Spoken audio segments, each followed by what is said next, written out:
Então tá. Gente, olha só, chegou a hora da gente falar com ele aí. Eu tenho aqui já algumas perguntas para fazer para o Dr. Marcelo Gondim, que vai conversar comigo, né? E vamos falar tudo sobre imigração. Ele já está aqui no telão já, ainda não? Já está no telão para conversar comigo? Cadê? Corta para aberta aí, Tony. Para a gente ver o doutor... Ó, o doutor Marcelo já está aqui me esperando. Boa noite, doutor Marcelo, como vai?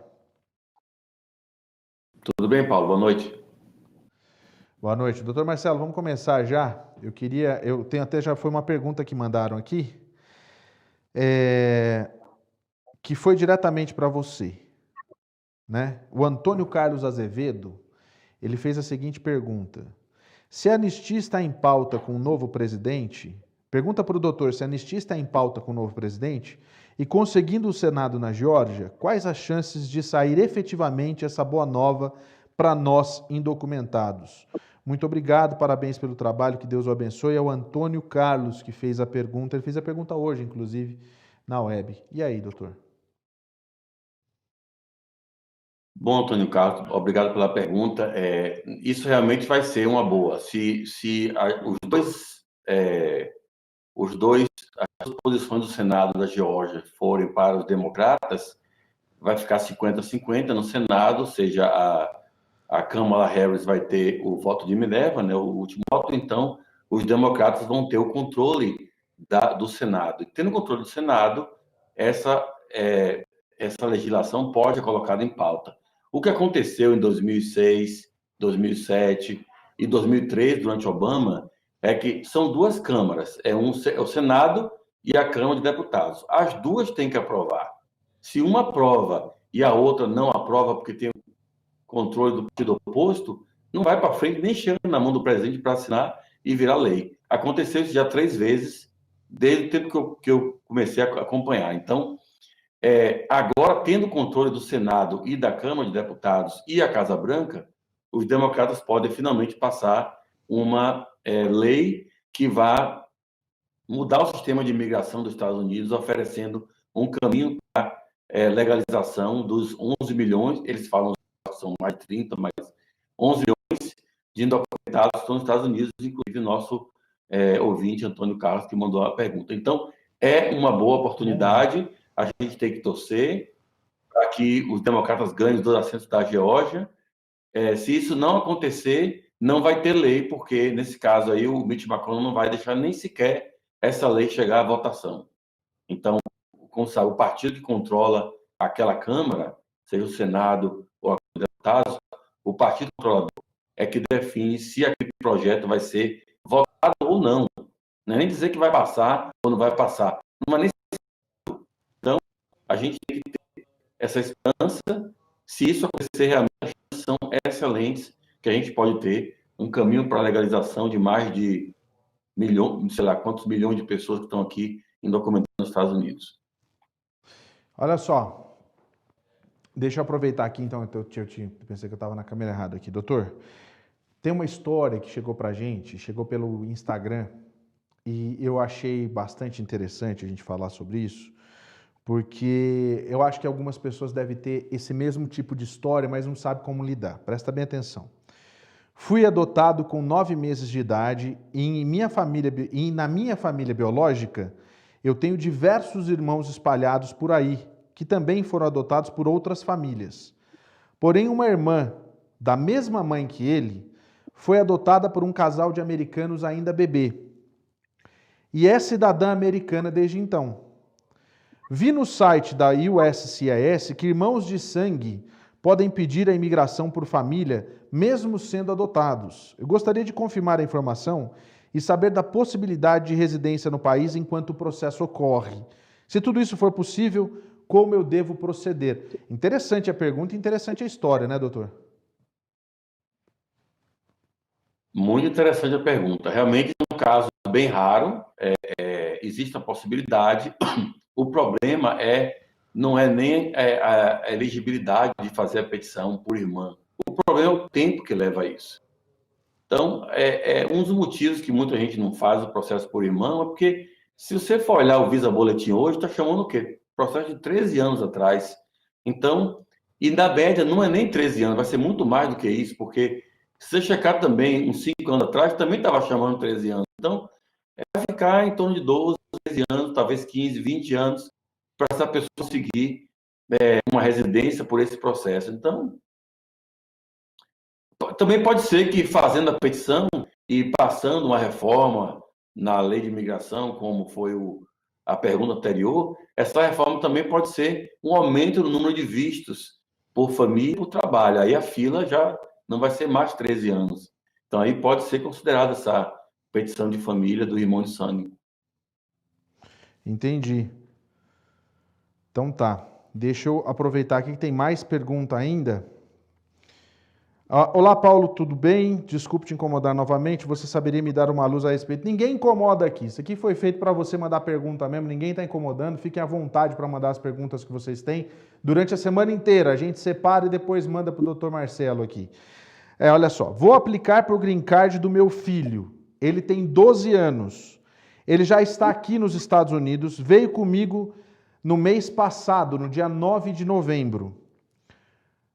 Qual formulário eu uso com certeza, pois está muito confuso para mim. Cada um fala uma coisa. Valor da taxa também está confuso. Ele estava aqui no ano passado, antes da pandemia, e foi para a escola. Isso vai atrapalhar? Pois a minha advogada disse que, como turista, ele não podia. E agora? São 3 perguntas numa só. Ela quer saber primeiro se qual é o formulário para poder fazer a aplicação para o filho. 2, não sabe qual é a taxa. E 3, se agora que ela vai fazer a aplicação, se ele pode ir para a escola, doutor. Faltou aí foi a informação referente ao status do pai. O pai está pedindo como residente ou... Essa informação a gente não tem, então a gente tem que ir pelas duas formas, né? Então, a pensão familiar custa $535 do formulário I-130. O ajuste de status $, se o filho é menos de 13 anos, e $1.225 se tiver 14 anos para cima. Entendi. E aí, a questão dele ir ou não para a escola, quando fizer o processo para ele, ele pode frequentar, não tem problema, doutor? Tem que ver quando que mas foi matriculado na escola. Então, por exemplo, entrou como turista e já foi para a escola um dia depois, uma semana depois, ou passaram alguns meses. Então, essa resposta também tem que ser vista. Essa regra de ir para a escola, não ir para a escola, isso não é muito com a imigração, isso é mais com o Departamento de Estado, que tem aquela regra dos 30, 60 dias, que o Trump aumentou para 90 dias. A imigração não segue essa regra, mas pode ser considerado. Isso é um caso interessante, realmente, porque vamos pensar juntos aqui. Pode ser considerado que a pessoa que entrou no país e começou a tomar atitudes de que tem intenção de residir, cometeu fraude quando na entrada não declarou a real intenção e se fez passar como turista. Apresentou de turista, tá? É uma declaração implícita. Mas aí, a criança menor de idade não pode cometer fraude, porque não tem a maioridade legal para isso ainda. Então, esse é um caso que a lei de imigração fica meio que pega, mas não pega, ou condena, mas não pode punir, entendeu? Então, eu não acredito que vai ter nenhum problema o fato de... Eu nem acho que vai aparecer no processo o fato de a criança ter ido para a escola. Só para dar informação sobre o pai da criança, ele não tem mais pai. Foi a informação que ela acabou de... Ela está assistindo o programa, então acabou de mandar aqui. Repete para a gente ouvir, doutor, que não deu para ouvir agora. Repete aí. A pergunta foi, eu vou aplicar para o meu filho. Então, é uma mãe que falou? Eu pensei que era o pai, eu assumi que fosse o pai. Então, é a mãe. Não, é uma mãe que falou. Isso. Tá, então a mãe falou, então, eu tenho que ver o status da mãe, se a mãe vai aplicar como residente, ou se vai aplicar como cidadã americana, ou ela se é cidadã americana, a mãe se casou com a... então não vai ter problema, vai aplicar tranquilo, $535 do 130, que é o formulário de petição familiar, mais $750 do ajuste de status, e o seu filho vai ter o green card em alguns meses. Aí, ó, pronto, resolveu já, tá vendo? Mas se tiver com dúvida, sabe o que você faz? Se faz o seguinte, entre em contato com o Dr. Marcelo, que aí o Dr. Marcelo resolve para você, que eu acho que para lidar com essas coisas é um negócio tão sério, que não custa a gente pegar e contratar um profissional para poder fazer isso. Se não for com o doutor Marcelo, procure um advogado mesmo que vai te ajudar. Inclusive, ela fala, né, que a advogada dela disse que não podia, o negócio da escola, lá. Se consulta, procura uma segunda opinião, né? E por isso que ela veio falar com a gente. Por isso que a gente ajuda muita gente, viu, doutor, nesses casos aí. Alan Dornelas. Fala, querido, tudo bem? Tudo bem. Aí ele fala o seguinte: cara, se eu for como visto de turista, eu e minha esposa, e decidimos trocar de status para estudante, e depois de um tempo a gente volta para o Brasil, e depois de um período de tempo no Brasil, a gente quer voltar a passear nos Estados Unidos. Quer dizer, eles já abandonaram o status de estudante. Eles querem saber se isso vai ter algum problema nessa história de ir e vir. Então eles têm o visto de turista, mas não tem de estudante. Aí eles trocam o status para estudante. Depois volta para o Brasil. Se eles quiserem me passear aqui, vai ter problema, não? O que vai depender é o tempo entre o retorno para o Brasil depois da status para estudante e o regresso para os Estados Unidos depois como turista. Se for logo depois, bate e volta, provavelmente não vai conseguir entrar. Mas se for passar vários meses ou anos e quiser entrar de novo, não vai ter nenhum problema, porque não é violação de status você entrar aqui como estudante, como turista, e pedir para mudar o status para estudante. Por isso que a lei de imigração tem esse formulário onde você pode aplicar para isso aí. Agora, o que acontece é que se você retornar ao Brasil, depois de ficar com o status de estudante, com ou sem visto de estudante, não interessa. É o fato de ficar muito tempo como estudante, depois voltou ao Brasil e já quer estar de novo logo depois, com pouco tempo como turista, fica configurando como se estivesse morando aqui nos Estados Unidos realmente. Então, isso pode ser um problema na concepção do oficial de imigração no aeroporto. Mas a lei de imigração não tem uma punição para isso. Aliás, isso é muito comum, as pessoas fazem muito isso e não é porque deu certo com um vizinho, com o seu amigo, que vai dar certo com você. Tem gente que acaba passando, mas assim, é aquela história, o doutor vive falando aqui, ó, não é porque o fulano fez isso que eu vou fazer e vai dar certo comigo. Então, tome muito cuidado, eu acho que essa pergunta vale para todo mundo. Tem uma outra pergunta aqui, doutor, é o seguinte, a pessoa mandou e falou o seguinte, por exemplo, eu estou cursando uma faculdade no Brasil que no caso seria engenharia mecânica. Me deu interesse ou surgiu alguma oportunidade boa para estudar ou trabalhar nos Estados Unidos. Eu posso continuar a faculdade de onde eu parei no Brasil? Ou eu tenho que refazer tudo de novo nos Estados Unidos? Acho que deu para entender a minha dúvida. Eu entendi. Engenharia, né? Eu entendi também. A pergunta aí não é para mim, essa pergunta aí é para a escola, porque a escola vai olhar os créditos que ele cumpriu no Brasil e ver o que, é que pode aproveitar para o crédito, para o estudo que tem que ser feito nos Estados Unidos para cumprir o bacharelado. Então, essa pergunta não é para mim, né? É para a escola, mas realmente. aí, doutor, tem aquela história também, né? Que engenharia, matemática, esses cursos de exatas têm uma facilidade maior. Agora, quando se trata de direito, tem que fazer tudo de novo, porque são coisas completamente diferentes, né? E nesse caso da engenharia mecânica, pode ser que ele consiga, mas tem que conversar com a escola, né? Isso aí é questão para a escola, não é uma questão que o advogado de imigração vai conseguir responder, porque cada escola tem sua política, tem a sua carga horária que tem que ser cumprida, tem as matérias, e tem um critério para aceitar de outros países, né? Como você falou, exato. Existe uma compatibilidade maior do que direito, que é o direito completamente diferente do sistema do Brasil, daqui, mas nesse caso ele vai poder, talvez, eu acho, chutando assim, né? Eu acho que vai poder tirar algumas matérias, aplicar algumas matérias, mas é bom realmente confirmar com a faculdade ou a escola onde ele vai estudar. Tá. Vamos lá, eu tenho aqui, ó, Cláudio Lourenço, minha filha está indo amanhã para o México fazer quarentena. Isso é a mesma história de sempre. Tá tudo certo para entrar aqui em Orlando? Ela tem visto de turismo, já veio para cá muitas vezes, gostaria de perguntar isso para o doutor Marcelo. Eu tive clientes que entraram aqui semana passada com a mesma situação, então eu não tenho assim uma informação de que ela teria algum problema. Não está garantido que ela vai entrar, eu não posso dar essa palavra para você. O que eu posso lhe falar é que eu não sei de nada que possa ser um impeditivo para ela entrar. Agora sim, vou só falar uma coisa para você que está em casa. Deixa eu até para essa câmera aqui, vem para cá para mim. As duas estão abertas. Tá bom, não tem problema não. Você que está em casa, presta bastante atenção, porque os casos de Covid na Flórida, que tem um mini Trump lá como governador, estão subindo absurdamente. Ele, primeiro negacionista, diz que a máscara não serve para absolutamente nada e que não vai pedir para as pessoas usarem máscara. Segundo, parece que não tem Covid lá. Está tudo aberto, está tudo funcionando. Então, pensa bem na hora. Se você vai para a Flórida, se vai para um outro estado mais seguro, ou se você nem vai vir para cá. Porque, por enquanto, está tudo muito ruim por aqui. São centenas de milhares de casos todos os dias.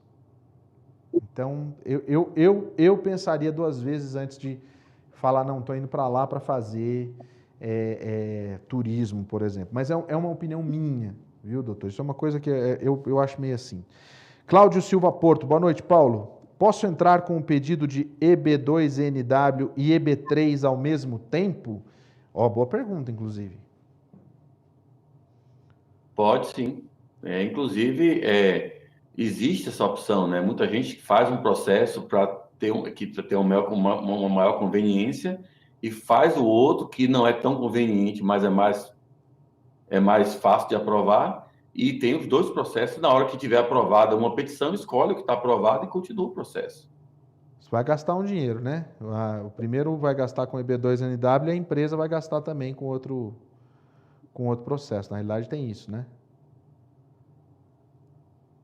Exatamente. Dupla proteção, duplo gasto.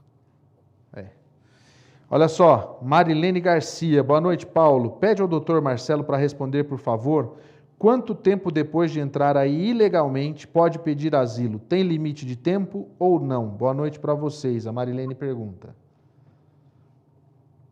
Sim, a regra do asilo é 1 ano. 1 ano depois da sua entrada, você tem que pedir o asilo. Se não pedir o asilo dentro de 1 ano, você vai fechar a porta do asilo para você, a não ser que você consiga demonstrar que mudaram as circunstâncias no Brasil depois desse tempo, e isso é que está impedindo você de voltar ao Brasil nesse momento. Muito difícil você provar isso, porque o Brasil vem sendo ruim a vida toda, então não vai mudar nada para ficar pior ou melhor. Então, para brasileiro, você não vai conseguir provar isso daí. Então, o melhor mesmo é se vai entrar aqui e vai pedir o asilo, tem que pedir dentro de 1 ano da entrada. Então, olha só, para deixar claro para você que está em casa, ouvindo, presta bastante atenção. É 1 ano de quando você entra aqui. Muita gente fala assim, não, é depois que passa o seu período, você tem mais 1 ano para pedir ainda, isso vai dar 1 ano e meio. Se você estendeu, você ficou 1 ano aqui legal, você tem mais 1 ano. Não, é 1 ano de quando você entrou aqui. Né? E de preferência 90 dias depois de ter entrado, né, doutor? Para não ficar aquela... Não, entrou e já pediu. Pode esperar 90 dias, é o mais indicado, né? Também. Essa regra dos 90 dias também foi imposta pelo Trump. Será que isso cai, não? Deve voltar a ser 30, 60, né? E sabe a outra dúvida? Essa é uma dúvida minha. São duas coisas que pouca gente fala, até eu lembrei agora, me veio isso na cabeça agora. Tem essa história dos 90 dias e tem aquela primeira coisa que ele colocou, lembra? Foi no primeiro mês dele, que para fazer a troca de status, você é obrigado a pagar a taxa da extensão do visto também, lembra? Que mudou, isso foi com o Trump que mudou. E isso foi uma ordem do USCIS. Será que isso cai também? Será que vão lembrar disso daí? Eu torço que sim, né? Ele, na verdade, já tem uma lista de sugestões para serem refeitas, ou melhor, desfeitas, essas mais de 400 medidas executivas ele fez para prejudicar os imigrantes. É porque a gente só fala das piores aqui, mas se for olhar mesmo no histórico, eu li no Washington Post hoje, mais de 400 medidas foram assinadas por ele para prejudicar os imigrantes. Tá no Washington Post de hoje, já vou olhar essa matéria e vou trazer amanhã aqui no programa, vou botar no meu canal. Uma outra coisa também que é bom a gente... Eu estou lembrando das coisas aqui, estou falando porque eu vou lembrando de pouquinho. É a questão dessa da extensão. Tem também a questão da digital, que ele exigiu a digital também para quem vai fazer a mudança de status também, não é? Que daí agora todo mundo tem que fazer a digital, né? Isso também foi para mudança de status, né? Ou não é só para mudança de status? Tem outras coisas que agora estão pedindo a digital? É uma das 400, né? Então, e isso também deve também... Bom, enfim, bastante... O Tony mesmo, por exemplo, teve que fazer digital 6 vezes, é isso, Tony? Ah, o Tony está falando que ele teve que fazer 2 vezes cada um, são 3 pessoas, pagou 6 taxas, porque teve que fazer para extensão e, e para mudança de status. Quer dizer, você faz para extensão e faz para mudança de status. E cada uma é 80 e poucos dólares, né? Tem mais isso ainda. US$ 85. E não tem nenhum fundamento isso, porque aquilo ali serve para o processo de ajuste de status, onde você vai coletar as impressões digitais, eles vão mandar para o FBI ver se aquela pessoa tem passagem pela polícia, se já está sendo procurado, se tem alguma Você já fez uma vez, para deportação, que fazer já foi mais? pego pela imigração.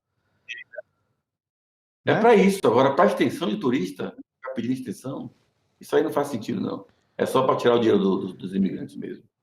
Eu não ia perguntar, mas eu vou ter que perguntar. E os 15 mil dólares que estão pedindo para alguns países, doutor? Esse foi o maior fim da picada que eu já vi para quem vai pedir turismo pedindo uma fiança de 15 mil dólares. É inacreditável, umas coisas assim que não tem noção, né? Isso tudo vai acabar. Janeiro 20, nós vamos nos livre todas essas palhaçadas que ele fez aí. Amém, né? Se fizer isso, vai acabar mesmo com o turismo. Lembrando que fala muito de economia, economia. O turismo é um dos pilares que aquece esse país na economia. Você precisa do turista aqui. E não adianta você falar assim, ah, não, mas América para os americanos, né? Que ele já chegou a dizer isso. Amigo, o americano não adianta. O cara mal vai aqui em Moab. Imagina, né? Só a Disney em Los Angeles, que é dos americanos ali, do entorno da Disney em Los Angeles, vamos combinar? Só isso também, né? E, enfim. Doutor Marcelo, deixa eu ver, tem mais pergunta? Eu queria primeiro, antes de qualquer coisa, agradecer. A gente sabe que é sempre muito importante ter esse espaço. Olha lá, bem na hora, tá vendo? Eu até coloquei o doutor Marcelo mais cedo, porque eu sei que apaga a luz. É a luz aqui. É a luz Tá aqui que tem vendo? um motion sensor, mas a câmera já consertou. Não, tecnologia, né? Então é o seguinte, você que está em casa e você quer tirar as suas dúvidas, você pode vir todas as quartas-feiras aqui, deixar suas perguntas como fez essa moça aqui. Ah, não, é um moço. Dennis Colder. Paulo, sou casado com uma americana. Se eu for para os Estados Unidos como turista e decidir morar lá, junto com ela, eu poderia fazer o processo de imigração lá, no caso aqui, ou eu tenho que fazer no Brasil? Essa também é uma dúvida que todo mundo tem. O nome dele é Dennis Colder. Vai ter um problema aí, que é a regra da dupla intenção. Então, você vai entrar como turista, já casada com uma americana, e aí daqui vai querer fazer o ajuste de status. Então, nesse caso, subentende que você mentiu para a imigração, cometeu fraude. No momento que você se apresentou no aeroporto com visto de turista, declarou implicitamente que não tinha intenção imigratória, mas já estava com a intenção premeditada. Quanto mais perto tiver da sua entrada, a sua aplicação do Green Card pelo casamento, mais evidente vai ficar que você tinha essa intenção. Agora, isso não é uma regra absoluta. Se você conseguir demonstrar, por exemplo, vamos dizer que vocês vieram aqui, aconteceu algum problema e ficou impossibilitado de voltar, e aí resolveu, então, mudar a ideia e já ficar por aqui, aí se pode demonstrar isso daí. Mas, normalmente, em condições normais, seria difícil comprovar isso. Então, se for fazer isso, é bom fazer bem feito. É aquela história. E eu acho que uma dúvida que todo mundo acaba tendo, que eu acho que vale muito a pena a gente falar, e a gente já falou aqui algumas outras vezes. Quem vem pela fronteira e se casa, tem que aplicar o waiver, né? Quem está aqui em overstaying e se casa, é automático o perdão, né, doutor? Exatamente. Por trabalho não autorizado e estadia não autorizada, ambos perdoados automaticamente se o casamento for com um americano. Porque se casar com um residente, não tem esse perdão automático. Ah, mas em nenhum dos dois Aí teria casos, que ser nesse o caso waiver. aí? O perdão automático tem se casar com um americano. Se casar com um residente, a pessoa que entrou e ficou overstay, mas casou com um residente, tem que esperar o residente ficar naturalizado para poder aplicar como americano se quiser o perdão automático. Senão tem que fazer o waiver também. Entendi. Bom, de qualquer forma, o que a gente sabe é que na virada do próximo dia 20, a gente vai ter 100 dias sem deportação. Esses 100 dias é justamente para se fazer um ajuste no ICE, um ajuste no CBP, para que seja especificado quem está elegível para deportação automática, para ir preso e ir para a corte, quem vai ser vai passar por a história que a gente fala aqui do Caicai, por exemplo. Tudo isso vai ser definido numa comissão que vai ter 100 dias para resolver. Que, na minha opinião, isso já está mais do que acertado já. Mas eles vão dar esses 100 dias aí para resolver essa situação, essa história. Agora, você que está em casa, sonho teu que vai facilitar a entrada na fronteira. Amigo, se como a gente falou no começo hoje aqui, se for a reforma migratória, essa reforma migratória passar, aí é que vai ser mais difícil de você entrar pela fronteira. Só não vai ter o muro. Mas é isso que tem que ser, tecnologia, policiais trabalhando de forma humana, que é o mais importante. Não vai ter prisão e separação de famílias, isso é certo. Mas não pense você que vai valer você se arriscar no Rio Grande e atravessar para cá. Só porque o Biden é o presidente. Tira isso da cabeça. O que vai facilitar, e isso é bom a gente falar, né, doutor? É tão mais fácil seguir um processo legal, que você até vai gastar um pouco, mas que às vezes as pessoas gastam com o coiote uma fortuna, e aquela fortuna poderia ter gasto, de repente, até metade e fazer um processo legal para vir para os Estados Unidos, né? Com certeza. E, inclusive, essa questão de fronteira, você lembra que o Obama deportou muita gente, mas ele priorizou os criminosos. E a fronteira ficou bem mais segura no governo Obama. Então, não é dizer que porque é democrata quer fronteira aberta. Isso aí é um mito que o pessoal da direita extrema aí inventou para poder causar medo aos americanos que os democratas querem fronteira aberta. Ninguém quer fronteira aberta. A fronteira, inclusive, o problema da fronteira de segurança nem é imigrantes. Imigrantes podem aparecer lá, que está vindo de El Salvador, da Guatemala ou do próprio México, apresentar lá e dizer: eu quero aplicar para asilo porque eu estou sendo perseguido no meu país, e vai aplicar para o asilo normalmente. Quem não pode fazer isso é o traficante de droga, é o traficante de armas, são os bandidos de aluguel. Esses criminosos é que não vão poder entrar pela fronteira. E é bom que seja separado o joio do trigo para as nossas comunidades ficarem felizes novamente, assim como os fazendeiros que perderam totalmente, né, a crença nesse governo. Foi uma das áreas mais atingidas, além das empresas de tecnologia, por conta dessa proibição estúpida dos vistos de trabalho. É complicado demais. Doutor Marcelo, 9h27 agora, muito obrigado pela sua participação mais uma vez. A gente se vê na quarta-feira que vem, então. Tá chegando o final de dezembro, a gente vai ter que, né, aproveitar esse final de ano para resolver um monte de coisa, porque ainda tem 50 dias de mandato do Trump aí para encher a gente de dor de cabeça. Mas, né? Can't wait. Pois é. Boa noite, Paulo. Desculpa, eu sei que a frase é de outra situação que não me agrada muito, mas eu faço questão de dizer tchau, querido, na hora que ele estiver indo embora. E diz que não vai nem participar, eu vou falar disso daqui a pouquinho. Doutor Marcelo, muito obrigado, uma boa noite para você e para os seus. Também, Paulo. Pois é, esse é o doutor Marcelo Gondim, que está com a gente sempre aqui, participando ao vivo aqui do USBR News, todas as quartas-feiras. Deixa eu aproveitar que eu tenho uns comentários aqui. Muito obrigado você que está assistindo a gente aqui.